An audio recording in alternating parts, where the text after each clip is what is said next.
જ આવતી રહી. ચાલો બાળકો, ચપટી, લાડુ અને અદબ. આપણી આજની થીમ છે પાલતુ પશુ અને જંગલી પ્રાણી.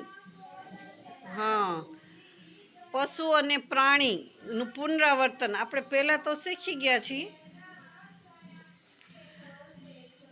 તો બાળકો, આપણે પાલતુ પશુ કોને કહેશું અને પ્રાણી કોને કહેશું?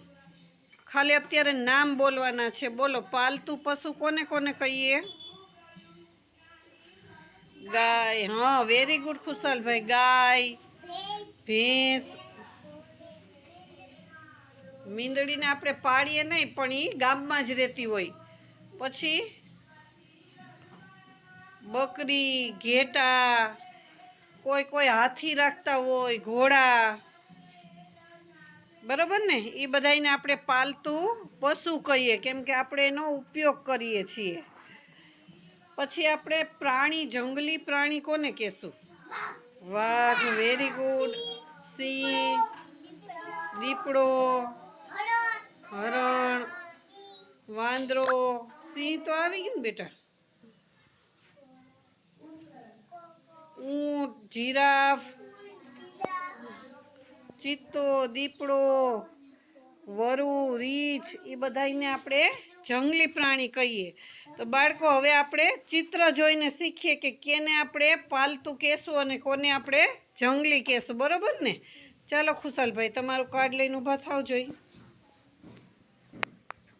ચાલો બોલો, શેનું ચિત્ર છે? હાથી. ભાઈ, એને આપણે પાલતુ કહેશું કે જંગલી?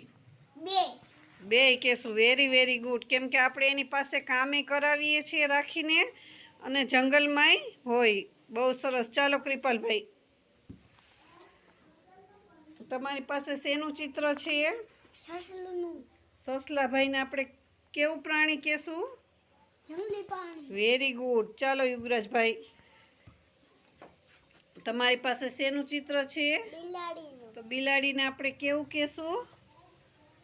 કે જંગલી કહેવાય અને પાલતુય કહેવાય. ઘણા એના ઘરે હોય, આપણા ગામમાં હોય છે. બરાબર ને? ચાલો કાવ્યાબેન, શેનું ચિત્ર છે બેટા? ઘોડાનું છે. ઘોડાને આપણે કેવું પ્રાણી કહેશું? પાલતુ. કેમ કે આપણે ઘોડા ઉપર સવારી કરીએ, ઘોડા ગાડી કરીએ. ચાલો દિવેનભાઈ, તમારી પાસે શેનું ચિત્ર છે? વાંદરાભાઈનું. તો વાંદરાભાઈને આપણે કેવું પ્રાણી કહેશું? Very good. કેમ કે એ જંગલમાં રહીએ છે. ચાલો સિયાબેન, તમારી પાસે શેનું ચિત્ર છે? સિંહભાઈનું. સિંહને આપણે કેવું પ્રાણી કહેશું? જંગલી પ્રાણી. કેમ કે સિંહ તો જંગલનો રાજા છે. ચાલો નંદિનીબેન, તમારી પાસે શેનું ચિત્ર છે? ભૂંડનું. શેનું?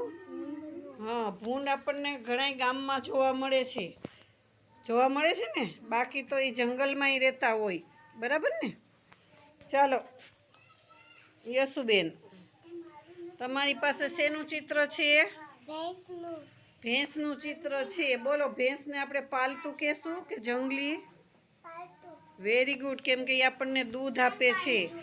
ચાલો કરણભાઈ,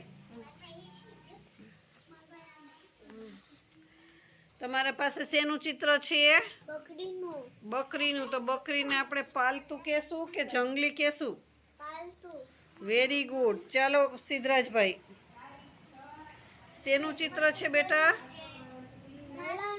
હરણનું. Very good. તો આપણે હરણને કેવું પ્રાણી કહેશું? જંગલી. બહુ સરસ. ચાલો પાર્થભાઈ, શેનું ચિત્ર છે પાર્થભાઈ? ગાયનું. ગાયને આપણે કેવું કહેશું? પાલતુ. Very good. કેમ કે ગાય આપણને દૂધ આપે છે. તો બાળકો, તમને બધાને ચિત્ર જોઈને સમજાણું? તો ચાલો એકવાર તાલી પાડી દો જોઈએ.